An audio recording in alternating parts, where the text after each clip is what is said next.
아주 작은 차이, 60도냐 60.01도냐의 차이에 의해서 시간이 지나면 완전히 다른 길로 가는. 동업이 힘들고 저 부부관계가 힘든 게 저래서 저런 거예요. 처음에는 손 꼭 잡고 시작하지. 그럴 리가 있나? 저 봐봐. 따로 노는 거 봐봐 저거. 네가 이렇고 나와? 그럼 나도 이렇게 나온다? 그러면서 세상의 모든 지식 언더스탠딩. 네, 자 북 언더스탠딩 시작하겠습니다. 네, 여러분들은 대부분 세상의 모든 것을 안다고 생각하시지만 네, 언더스탠딩을 볼 때마다 느끼시는 걸 저희가 알고 있습니다. 아, 나는 모르는 게 참 많구나. 그렇습니다. 네, 여러분들이 또 모르는 걸 저희가 또 알아내서 데려왔습니다. 그렇습니다.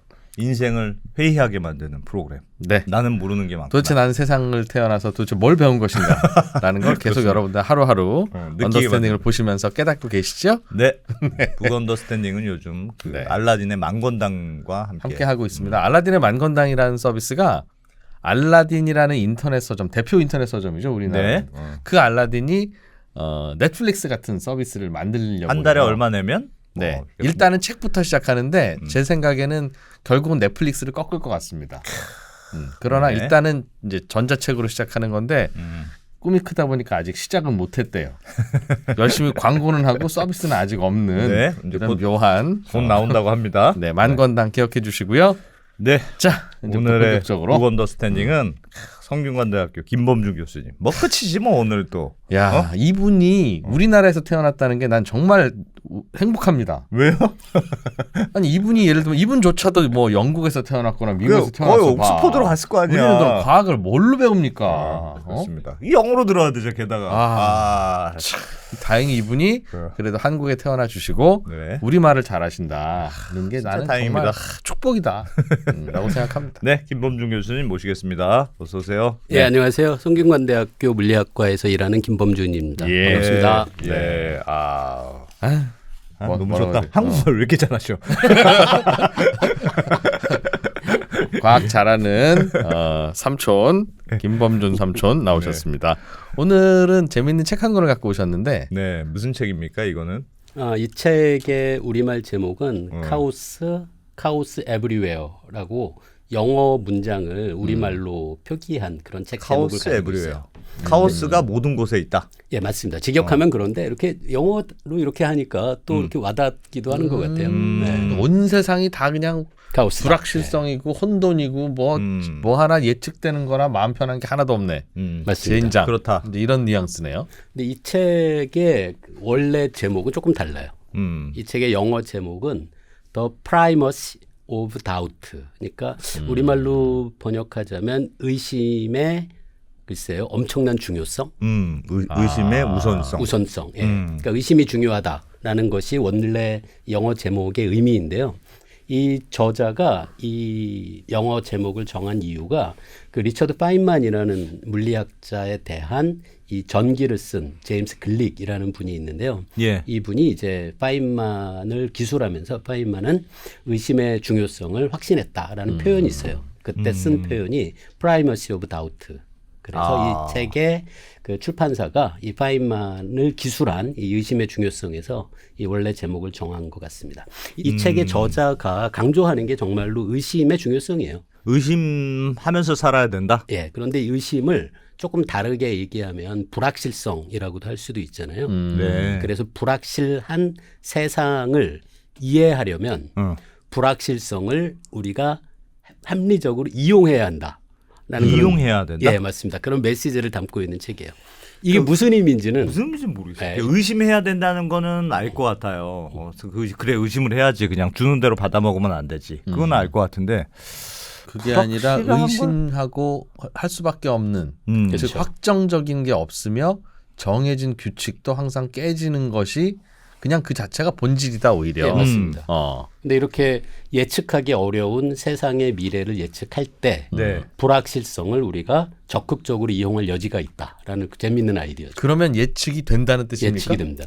세상에 예측할 수 없어서 의심하라는 건데 이게 어떤 의미인지는 예측은 된다고? 의심의 의심은 예측이 그런 건가? 그러니까 우리가 뭘 의심한다는 거는 그 생각의 대상 자체가 불확실하기 때문이잖아요. 그래서 불확실성하고 의심이 거의 비슷하게 일어나는 것 같아요. 그래서 이 책의 저자는 의심의 중요성이라고 책의 제목은 정했지만 불확실성을 이용해서 불확실한 세상을 이해하는 방법이 바로 이 책의 주제라고 할 수 있습니다. 불확실성. 사실 이 분이 물리학을 원래 전공했어요. 예. 그래서 많은 분들이 아시는 그 스티븐 호킹의 그 지도 교수였던 데니스 시아마라는 분 밑에서 박사학위를 받았는데 그리고 이제 스티븐 호킹 그룹에서 박사후 연구원 자리를 제공 그 제안을 받았거든요. 근데 그 자리에 가지 않고 영국 기상청에 취직을 합니다. 기상청. 예. 그래서 이분이 원래 출발은 물리학자인데 지금 사람들에게 많이 알려진 건 기상학자, 기후학자로 알려져 있죠.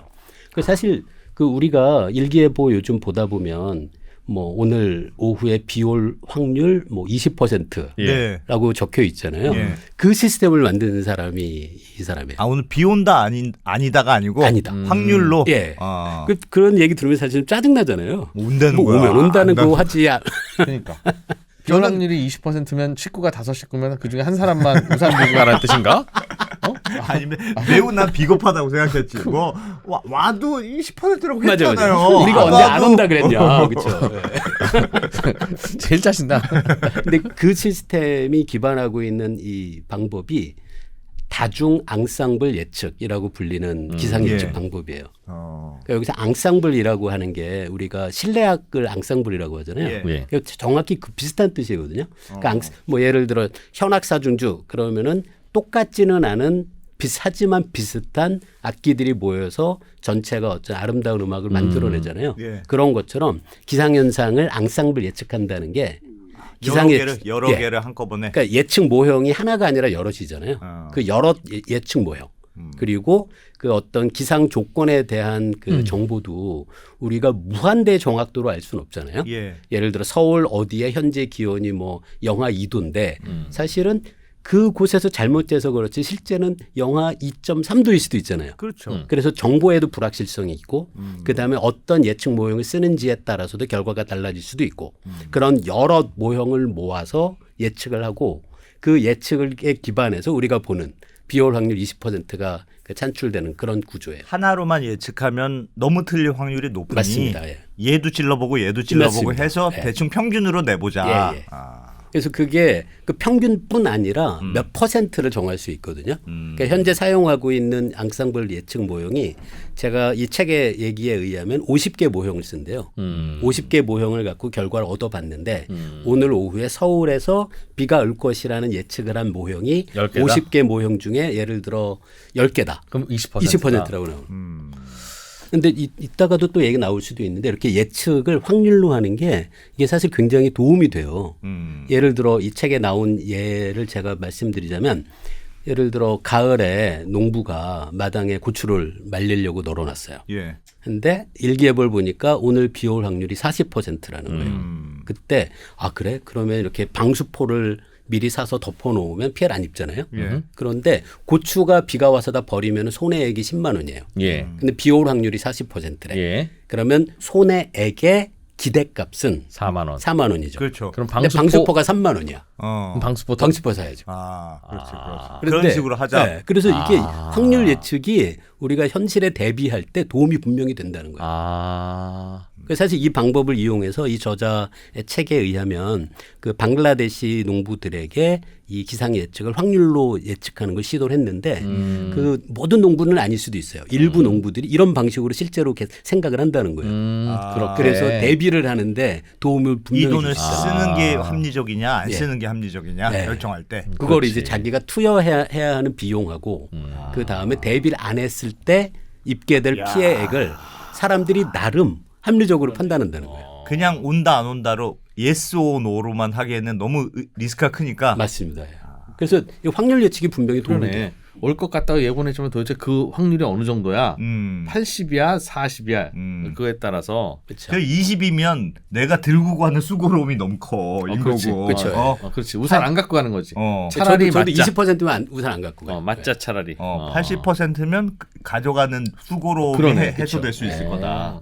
그래서 나름 그 음악, 의미가 있고 뭐 이게 바로 이 있네요. 책의 주제가 그거예요. 불확실성의 과학이라는 게 사실 이미 거의 다 얘기를 한 거거든요. 예. 예측 모형 하나로는 결정론적인 예측을 할 수밖에 없잖아요. 온다, 비가 온다. 근데 여럿을 모으면 여럿 모형이 갖고 있는 불확실성이 모여서 우리가 할 수 있는 미래에 대한 예측을 더 과학적이고 체계적으로 할 수 있다는 그런 아이디어죠. 근데 여러 개를 모으면 이해됐다.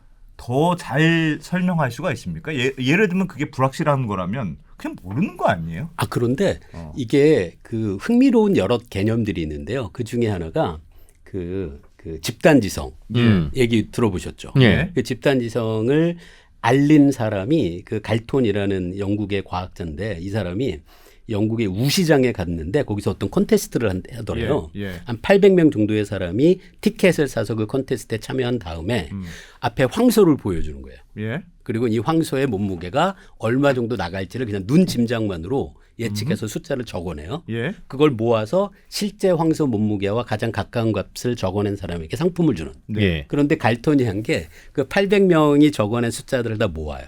그걸 갖고 평균을 구해요. 네. 네. 그랬더니 실제 그 황소의 실제 몸무게와 거의 오차가 없을 정도로 가깝다는 걸 발견하고 이걸 공개하거든요. 그래서 여럿을 모으면은 그 전체를 모아서 하는 예측이 예. 한 사람이 한 예측보다 더 정확한 여지는 굉장히 많이 있어요. 많을수록. 예. 그럴 확률도 높다는 거죠. 항상 예, 맞습니다. 맞는다는 건 아니고. 아, 그렇죠. 예. 요게 뭐 이런 바로 이렇게 이해하라는 겁니다. 의심해라. 야, 집단지성이 잘 맞추더라. 그게 항상 그렇다는 건 아니죠. 그죠? 안 맞을 때도 많아요. 그러니까 집단지성을 동원할 수도 있고 어느 한 사람에게 의존할 수도 있을 때 그때는 집단지성을 동원하는 데 들어가는 비용이 많지 않다면 가능하면 집단지성을 이용하는 맞습니다. 게 정답일 확률을 높인다. 맞습니다. 예. 그러니까 항상 확률이네. 끝에 확률을 높인다. 이 책에서 관심 있게 생각하는 주제가 당연히 미래에 대한 예측이거든요. 예. 그러니까 예측을 영어로는 프리딕션이라고 하잖아요. 네. 그러니까 프리딕션을 나눠보면 프리가 먼저란 뜻이고 네. 딕트가 말한다는 뜻이잖아요. 예. 그 예측은 먼저 말하는 거라서 모든 예측은 항상 미래에 대한 예측일 수밖에 그렇죠. 없잖아요. 근데 그 닐스 보어라는 물리학자도 있고 그리고 미국 프로야구 선수 요기 베라라는 두 분이 똑같은 말을 남겨요. 뭐라고 얘기하냐면 프리딕션은 어렵다. 특히 미래에 대해서라면. 이게 무슨 재밌는 농담인 게 예측 자체는 미래잖아요. 예. 그런데 특히 미래에 대해서는 예측이 어렵다는 얘기가 사실은 모든 예측은 미래에 대한 거고 따라서 모든 예측은 어렵다는 걸 재밌게 표현한 말이죠. 근데 이 책의 저자는 방금 말씀드린 바로 그런 거예요. 그 우리가 맞닥뜨리는 기상현상 같은 그런 자연현상은 이거를 학계에서는 케이어틱하다, 카오스가 있다, 예. 혼동계라고 부르거든요. 예. 그 혼동계의 미래 예측을 할 때 그 혼동계가 내재하고 있는 불확실성 혹은 노이즈, 잡음 같은 걸 이용하면 그러면 더 정교한 예측을 할 수 있다라는 게 이 책 저자가 그 주장하는 얘기입니다. 이 책의 주제를 크게 보면은 방금 말씀드린 혼돈의 과학이 어떤 건지 그리고 불확실성을 이용해서 어떻게 우리가 미래를 더 그 과학적으로 예측할 수 있는지. 바로 말씀드린 앙상블 예측이죠. 그게 첫 번째 주제라면 두 번째 주제도 있어요. 이분이 불확실성이라는 그 개념에 꽂히셨잖아요. 예. 그래서 이거를 굉장히 더 널리 확장을 해요. 그래서 양자역학에도 뭐 불확정성 원리 뭐 그런 거 있잖아요. 예. 그러니까 이분이 그쪽으로 그 굉장히 자신의 불확실성에 대한 자신의 생각을 굉장히 확장하면서 우주가 전체적으로 불확실하다. 아. 그리고 인간의 의식 뭐 심지어는 여기 후반에 신 얘기도 나오거든요. 근데 솔직히 그 부분은 그 과학자 입장에서 읽다 보면은 이분의 뇌피셜이다. 너무 지르셨다. 그래서 이 책이 저는 참 좋았는데 이 책을 읽으실 독자분들에게 그 당부를 말씀드리자면 제가 말씀드린 주제 중에 두 번째 주제에 대해선 저자의 재밌는 주장, 재밌긴 해요. 재밌는 주장이지 학계에서 이분의 주장을 그 다수가 믿고 있거나 뭐 신뢰하고 있는 것은 아니다 정도는 그 마음에 두시면서 책을 읽으시는 게 좋을 것 같습니다. 이 책 자체도 불확실하네. 이것도 의심해야지. 얘도 이놈이 뭐. 아니, 일부는 괜찮아요. 일부라기보다 대부분은 괜찮고요. 이분이 너무 지르신 부분은 좀. 첫 번째 주제를 중심으로 오늘은 배우겠네요. 오늘은 이제 첫 번째 주제입니다. 혼돈의 과학. 아우. 네, 수식이 나왔죠. 그래서 F&MA는 다들 들어보셨죠? 네, 들어봤습니다. F&MA를 조금 다른 방식으로 수식으로 적으면 v t 더하기 어쩌고 x 괄호 열고 t 뭐 이렇게 적히거든요. 예. 근데 네. 이 책을 과학자들이 중요하게 생각하는 이유가 두 수식 모두 다 등호의 오른쪽을 보면 괄호 안에 t가 적혀 있어요. 타임. 시간. 그다음 왼쪽을 보면 t 더하기 dt잖아요. 네. 그러니까 이 식의 의미가 굉장히 중요하거든요. 뭐냐면 지금 이 순간의 정보가 오른쪽에 있어요. 근데 왼쪽은 미래죠. 왼쪽은 미래예요? 네. t 더하기 dt라는 게 예. 현재 DT가 시간에서 뭐예요? DT? dt가 아주 짧은 시간을 뜻해요. 네. 그러니까 지금 당장의 정보를 알면 지금으로부터 시간이 아주 조금 지난 아. 미래의 정보를 알 수 있다는 거예요. 지금 플러스 약간 뒤 시간. 예. 그게 t 플러스 dt네. DT. 예. 그래서 이 두 수식을 반복적으로 계속 적용하기만 하면 예. 현재의 정보로부터 1초 뒤 뭐 어떻게 될지 알고요. 예. 네. 예. 그걸 다시 이 수식의 오른쪽에 넣으면 2초 뒤도 알죠. 예. 또 다시 넣으면 3초 뒤도 알죠. 네. 이걸 여러 번 반복하면 현재 정보만으로 100만 년 뒤에 쭉 계속 하다 보면 무한대로 하다 보면 무슨 일이 만들어질지가 이미 이 순간의 정보로 결정되어 있는 거죠. 쉬운 거예요. 현재 갖고 있는 돈과 음. 내 돈이 불어나는 이익률 속도를 알면 내가 10년 후에 내 돈이 얼마일지 15년 후에 얼마일지 비슷한 거죠. 이그젝틀리 알 수 있잖아요. 같은 그런데 얘기죠. 그거는 이익률이 네. 시간의 미래의 이익률이 어떻게 될지는 모르잖아요. 다만 이제 국채 같은 정기 이자라고 그렇죠. 생각한다면 예, 그렇죠. 맞아요. 딱 고정된 이익을 주는 뭐 2%를 뭐 100년간 보장하는 정기예금. 그렇다면 말씀하신 게 정확히 정확히 알 맞죠. 수 저렇게 있고 정확하게 알 수 있죠. 그리고 뭐 매년 이익률이 1%포인트씩 올라간다. 첫 해에는 2%, 그 다음에는 3% 이렇게 준다는 것의 변화율만 알아도 알아도 그러니까 알 수 저거는 있죠. 현재 속도가 유지된다고 가정하면 아니요. 현재 속도가 지금 V가 속도거든요. 예. 지금 이 순간의 속도를 알면 잠깐 뒤에 속도를 알아요. 예. 그러니까 속도가 변해도 돼요. 아. 그 속도를 다시 여기다 놓으면 미래의 물체의 위치를 알아요. 네. 어쨌든 그래서 이 두 수식을 반복적으로 적용하기만 하면 미래가 결정이 되어 있는. 얘가 어디가 있을지. 네. 그게 그게 변화율만 가능하다. 알면 네. 그게 이제 뉴턴 고전역학이 결정론적이다라는 얘기 들어보셨죠? 예, 예. 그게 바로 이 뜻이에요. 그렇지. 미래가 결정되어 있다. 그래서 우리는 애가 이 정도 공부를 하고 있고 앞으로 3일 동안은 대체로 3일 전에는 공부를 요 정도 하니까 점수를 요 정도 맞겠네 하면 대충 맞거든 그게. 야, 그렇지. 어떻게 알겠어? 아니, 부모가 뻔하거든. 달이 여기 떴다가 내일이면 어디가 있을 거다. 그걸 그럼, 예측할 때 그럼. 정확히 이렇게 그런 하면 돼요. 게 예측하는 그렇지. 거겠죠. 근데 문제가 이제 알려졌어요. 뭐냐면 방금 말씀하신 것처럼 뭐 달이나 뭐 지구 같은 천체가 어떻게 운동할지는 뉴턴의 이 고전역학이 갖고 있는 결정론적인 성격으로 완벽하게 미래가 결정되어 있는 것처럼 보여요. 예. 그런데 이 재밌는 문제가 뭐가 알려졌냐면 그 천체들 사이에 작용하는 힘을 정확히 알고 있죠. 뉴턴의 중력 법칙으로. 그리고 천체들의 위치도 지금 정확히 알고 있다고 하더라도 예. 시간이 지나면 행성이 도대체 어디에 있을지를 정확히 우리가 미리 예측하는 건 불가능하다는 게 알려져요. 왜 그런 일이 벌어지게 되냐면 그 앞에서 말씀하신 지구 주위를 도는 달 같은 거는 물리학에서는 이거를 이체 문제라고 불러요. 두 물체. 예. 지구랑 달 상호작용. 둘끼리 해결하면 될 문제야. 그렇죠. 그런데 둘끼리 해결해야 되는 쌍이 태양계만 해도 많다는 거예요.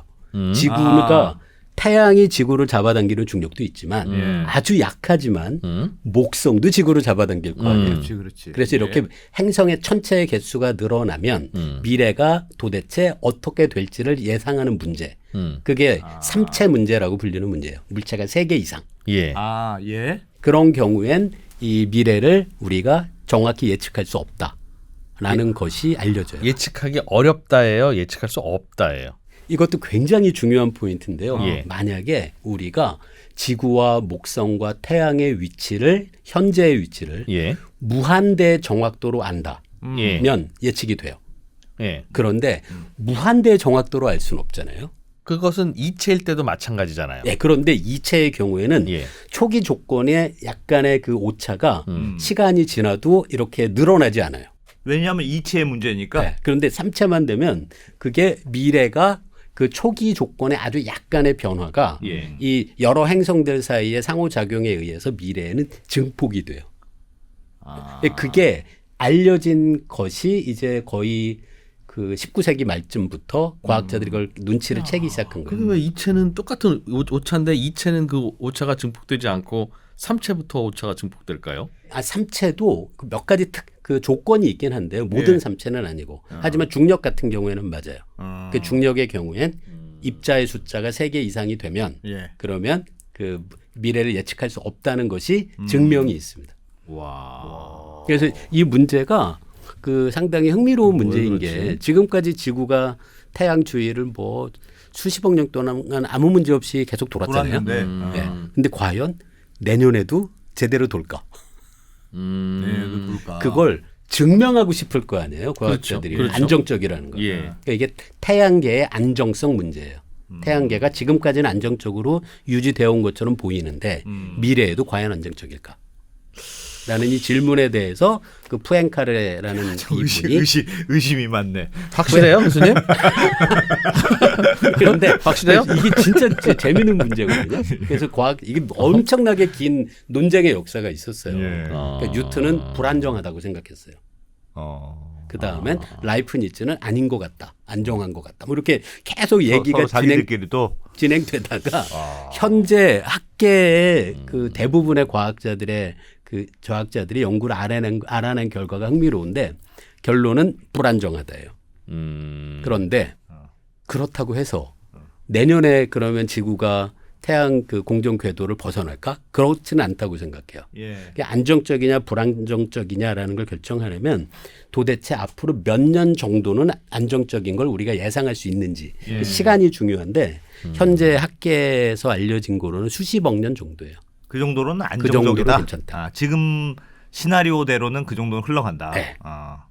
근데 무한대로 안정적인 그렇진 건 않다. 장담할 수 없다. 네. 그러다 게다가 예를 들어 태양계 바깥에서 어떤 무거운 천체가 지구 주위를 스쳐 지나간다. 그럼 또 몰라요. 아니 근데 뭐 수십억 년 정도 지금대로 가면 뭐 크게 고민할 거 네, 없는 거 고민하지 아니에요? 않으셔도 된다는 게 그 결론인 거예요. 하지만 불안정하다. 따지고 그렇지. 보면 그렇다. 예. 정말 하지만 수십억 따지고 년까지는 보면 괜찮다. 그렇다. 그러니까 결국은 둘까지는 괜찮지만 셋보다 많은 게 얽히면 기본적으로 이건 예측이 안 되는 거야. 라는 게 결론이라서 우리가 그 이른바 투자의 시장에서도 이게 투자하는 투자자들이 수십만 명이 되다 보니까 3명 이상이면 예측이 안 되는데 수천 명, 수만 명이면 당연히 예측 안 되겠죠. 그렇죠. 그러니 이건 누가 와도 모른다는 얘기를 세 하는. 명이면 진짜 예측 안 돼요. 친구 셋만 모여봐. 어떻게 편먹을 줄 알아. 그래. 그래서 나도 지금 설명은 안 되는데 직관적으로 그럴 것 같다는 게 남녀가 둘만 있으면 그냥 둘이서의 문제지. 그래도 하루 맨날 복작복작 싸우고 하지만 얘가 이러면 얘는 이러고 얘는 이렇게 반응하고 그렇지. 이렇게 반응하니까 결국 보면 요 안에서 있어. 그런데 이게 한 명이 더 끼어들면 이간질이 생기기 시작한 거지. 그게 문제가 복잡해진다니까. 그러니까 나는 언더스탠딩에서 지금 2명이 경영도 해보고 네. 3프로 TV에 가서 3명도 동업도 해보고 있잖아요. 네. 이게 진짜 2명, 3명은 진짜 달라. 진짜 변수가 변수가 많아. 정말 많아. 야, 생각해야 될 게 더 많아. 여기서는 이 친구만 설득하면 되고 이쪽 기분만 보면 돼요. 근데 여기서 세 명이 하면 되면. 그 기분의 쌍이 되게 많아져. 거기다 내 기분도 변수잖아. 그러니까 와, 세 명은 복잡하지. 맞아. 여러분 이 얘기는 책에 없습니다.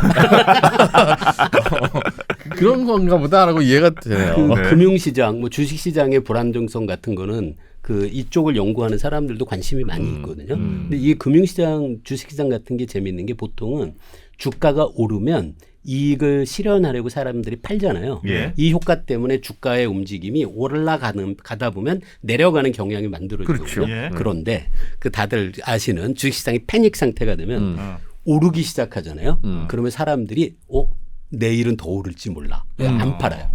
그럼 오늘 올랐다는 이유로 내일은 더 오를 올라. 수 있게 되거든요. 그러니까 이거는 일종의 포지티브 피드백인 거죠. 그렇죠. 그래서 주식시장이 안정적인 상황에서 불안정한 상황으로 바뀌는 게 이게 굉장히 예측이 불가능해요. 언제 바뀔지. 주가가 폭락하는 것도 똑같잖아요. 그렇지. 폭락하면 많이 떨어졌으니까 이 정도면 살만해 하는 사람이 보통은 있잖아요. 그렇죠. 예. 그런데 갑자기 엄청나게 떨어지기 시작하면 사람들이 패닉해요. 근데 그 언제부터 지금 안 패닉할지 팔면 내일은 더 날려. 떨어질 거야. 그러니까 이런 것도 안정성이 그렇지. 그 시간에 따라서 어떻게 변하는지 맞아. 그리고 볼 내 수 있는 생각에는 요만하면 싸니까 살려고 하지만 주변을 보니 저 자식은 더 쫄았네. 맞아. 그러면 내일 제가 팔 거니까 나도 오늘 사면 안 되지? 뭐 이런 계산을 하게 되죠. 그렇게 되는 거죠. 그 이런 현상들, 그 아주 작은 차이가 시간이 지나면서 굉장히 큰 변화를 만드는 문제. 이 문제에 대해서 푸엔카레가 이제 태양계 안정성 문제에서 처음 이걸 발견했는데 예. 이후에 그 이 책의 주제인 기상 현상에 대해서 여기도 카오스가 있다라는 걸 기상, 발견한 사람이 예. 로렌츠라는 사람이에요. 로렌츠. 이 로렌츠가 컴퓨터 계산을 하다가 약간 다른 두 숫자, 이게 이 숫자도 알려져 있어요. 두 숫자. 예. 0.506127과 0.506 이 두 숫자가 처음의 차이예요.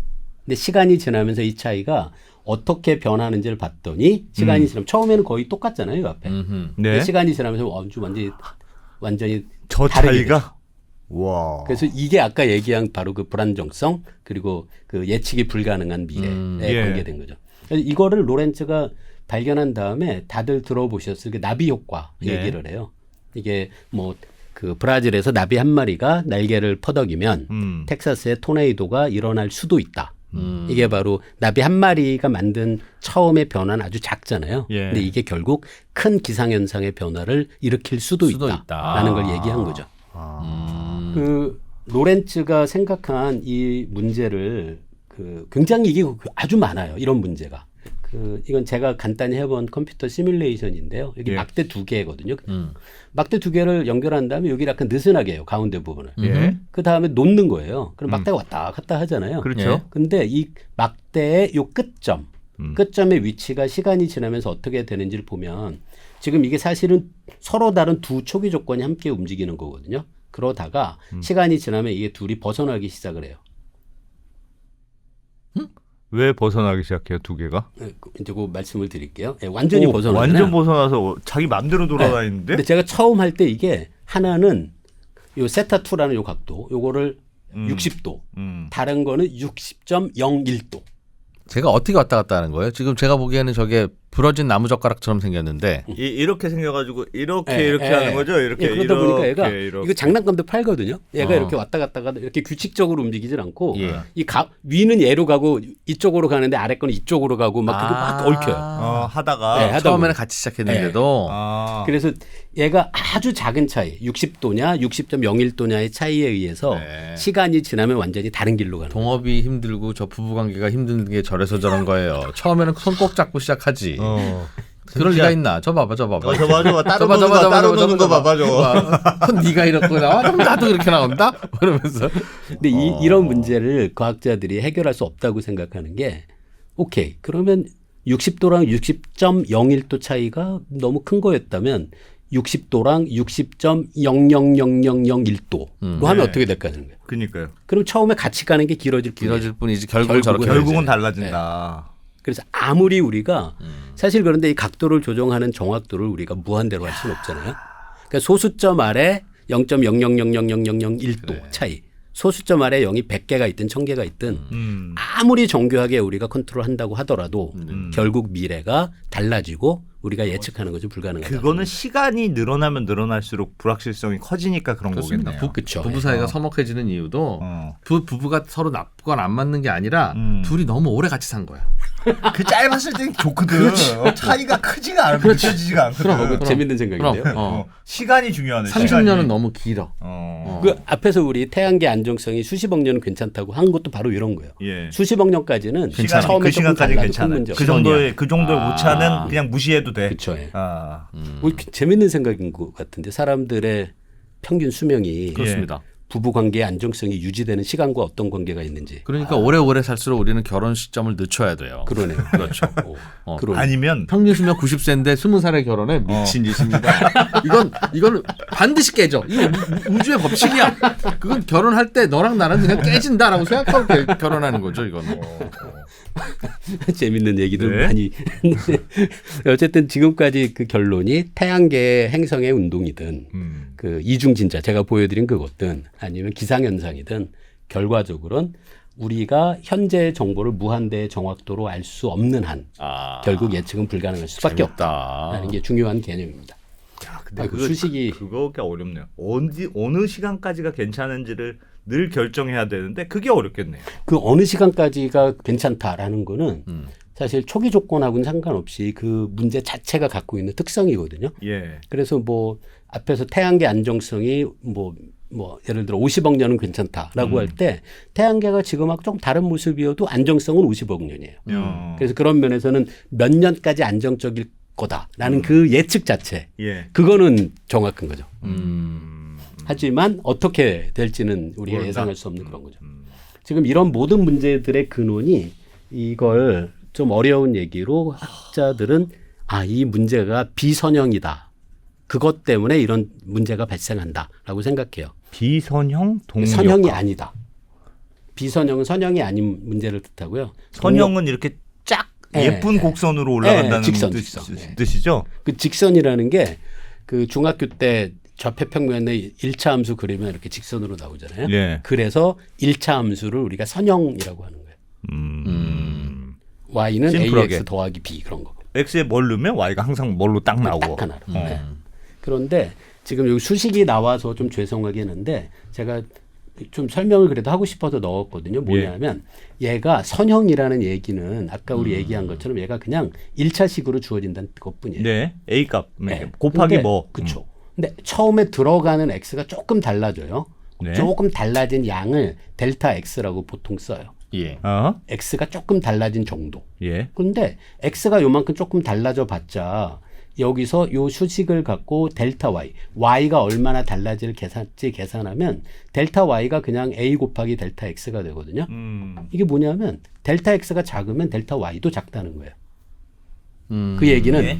처음에 입력의 차이가 작으면 출력의 차이도 작다는 거예요. 그렇죠. 당연하죠. 그렇겠죠. 그러면 아까 우리 본 그 막 이렇게 막 움직이다가 예. 헤어지는 예. 그런 일이 발생할 수 없죠. 그렇죠. 거긴 차이가 더 커졌는데? 그렇죠. 예. 그럼 왜 그래요? 그렇죠. 그래서 만약에 근데 1차식이 아니라 얘가 2차식이라고 해보자는 거예요. 2차식이면은 출력이 얼마나 달라질지를 계산을 간단하게 하면은 그 앞에서는 그냥 델타 y가 델타 x에 비례하는데 2차식만 해도 이게 x가 곱해져요. 그 얘긴 x가 크면 델타 x가 작아도 델타 y가 클 수 있죠. 삼체 문제. 일종의. 일 수도 있고 요거는 두 사람 사이에서도 두 사람 사이에서 두 사람 사이에서도 그렇다. 그렇지. 그러니까 연인 관계나 부부 관계에서도 이 사람이 요만큼 잘못했으면 나도 요만큼만 투덜대거나 요만큼만 항의해야지. 나는 요만큼만 잘못한 것 같은데 얘가 제곱으로 와, 해, 이러면 뭐야 이거? 뭐 이씨. 그러면서 막 네가 난 거야, 그렇지. 다시 제곱으로. 그렇지. 그래서 이렇게 아주 간단한 그렇게 어렵진 않은 수학이라고 생각하는데요. 이걸 생각하면 왜 선형이면 카오스가 없는지. 그렇지. 카오스가 있으려면 무조건 선형이 아니어야 된다. 선형이 아닌 곡선이어야 되네요. 네. 그런데 선형이 세상에 많겠어요? 비선형이 많겠어요? 비선형이 많죠. 어떻게 맞춰줘 그걸? 그걸 어떻게 딱 맞춰서 그냥 요만큼 하는 안 만큼 돼, 똑같이 그렇지. 화를 냅니까 세상이. 애가 성적표가 떨어져 왔는데 남편도 늦게 들어와? 그럼 늦게 들어온 죄가 이만큼씩 묵되는 거지. 그렇죠. 비선형이지 그냥 무조건. 이게 제가 생각해본 비유가 이거예요. 종이에다가 점 2개를 찍고 그 두 점을 잇는 선은 하나잖아요. 그런데 두 선을 잇는 곡선을 우리가 얼마든지 무한길 그릴 수 있잖아요. 그렇지. 그런 것처럼 자연 현상을 전체를 생각하면 그 중에 선형인 건 극히 일부분일 뿐이에요. 우리는 그렇겠네. 그렇지. 이론적으로는 우리는 직선으로 가지만 실제로는 직선이 절대 직선이 아니니까 결과가 당연히 안 맞지. 근데 우리가 이런 걸 무리수라고 이야기하는 그러는 게 이제 말씀드린 비선형 동력학이라는 분야인데 네. 이게 그 대학에서 잘 안 가르쳐요. 그러네. 왜 안 가르치냐면 이게 모르겠다. 못 풀어요. 모르겠어. 그렇지. 못 푸니까 교과서가 없어요. 그러니까 그 설명할 수도 없고. 그래서 그 특히 물리학과 학생들 보면은 그 졸업할 때쯤 되면 자기가 자연 현상을 다 이해할 수 있다라고 생각하지만 네. 완벽한 오해인 거예요. 왜냐하면 선형 시스템만 주로 배우고 왜냐하면 그것만 풀 수 있으니까 그것만 배우고는 자연 현상을 다 자기가 이해할 수 있다라고 생각하는 거는 사실 엄청난 오해인 거죠. 그러면 말씀하셨던 기상 이런 거는 비선형이에요. 완전한 비선형일 텐데. 그 그걸 앞에서 어떻게 제가 수식을 여기 적은 다음에 요게 앞에서 로렌츠라는 사람이 예. 카오스를 발견한 것에 관계된 수식인데요. 이게 변수가 X, Y, Z에서 3개예요. 예. 근데 여기서 보면 첫 번째 말고 두 번째 식을 보면 X 여기 Z가 있잖아요. 네. X하고 Z가 곱해져 있죠. 예. 이건 2차 식이에요. 음. 선형이 아니죠.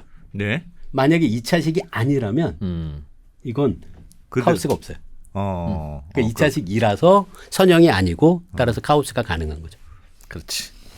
근데 세상은 거의 다 이렇다는 거예요. 2차식이죠. 거의 그럴 것 같습니다. 그 제가 재밌게 읽은 교재 중에 그 어떤 표현이 나왔었냐면 그 세상은 선형이 아니다라는 걸 재밌게 비유해. 뭐냐면 그 제가 좋아하는 음악이 2개가 있어요. 예. 그거를 동시에 들려주면 예. 우리가 2배로 행복하냐는 거예요. 야. 완전히 노이즈처럼 들릴 진짜 거예요. 변태 같은 질문이다. 이 비유 재밌죠? 오 짜증나. 그러니까 우리가 세상을 이해하는 것, 실제 자연에서 벌어지는 것들은 다 비선형이에요. 그냥 우리는 하나라고 생각하고 이해하고 사는 거지. 네. 현실은 그냥 비선형이. 그럼 상호작용이 되는 순간 짜증이 나지. 우리가 세상을 인간이 감각하는 것도 그렇거든요. 예. 혹시 와인 좋아하실지 모르겠는데 예를 들어 매일 뭐 10,000원짜리 와인 마시다가 한 5만 원짜리 와인 마시면 굉장히 좋거든요. 그렇죠. 근데 4만 원 차이밖에 안 나는데. 음. 근데 저는 마셔보지 않았지만 어떤 분이 100만 원짜리 와인 마시다가 104만 원짜리 와인 마신다고 해서 네. 그 차이가 크겠냐는 거예요. 그렇지. 그건 아니죠. 아, 그러니까 우리가 어떤 그만큼. 느낌 같은 것도 다 비선형이에요. 비선형이다. 그렇지. 모르는 게 너무 많을 것 같은데.